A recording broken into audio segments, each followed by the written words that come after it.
Welcome back guys to my channel, and in this Photoshop tutorial I will be showing you the easy selective color effect with Photoshop, that how can you easily select colors from one image like this. If I just disable the effect, you can see that this is a real image, and we will be going to convert this image into this image. Okay, so let's get started. So first of all, I have to delete this old effect, and the first thing that you have to do, you have to click on your new adjustment layer, and then you have to click on this black and white. So this will completely turn your image into the black and white image. And this so there are some properties of this filter, reds, yellows, greens, you can adjust them, but I will prefer you to click on this auto button, because this will automatically adjust these values for you. Okay, so you have to click on this auto button, and it will automatically adjust these reds, yellows, greens values for you. Okay, so after doing this, what you're gonna have to do, actually, you have to click on your brush tool.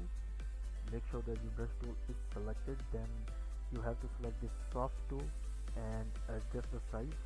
I'm going to adjust the size like this, and make sure that your foreground color is black.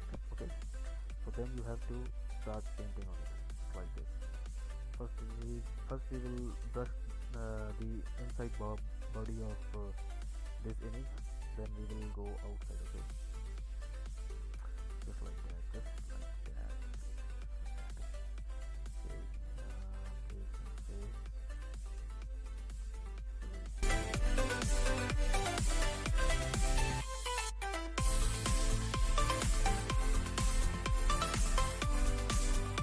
There we go.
And that's it, guys. As you can see that we have achieved our effect, and that's how you can add this color selective effect to your image in Photoshop. This is a really quick tutorial. So if this tutorial helped you, please make sure to subscribe this channel, like this video and comment on this video and share this video, and make sure to hit that subscribe button and press that bell icon as well so that you can miss any update. So I will meet you in the next video with another Photoshop tutorial. Good luck for then. Goodbye.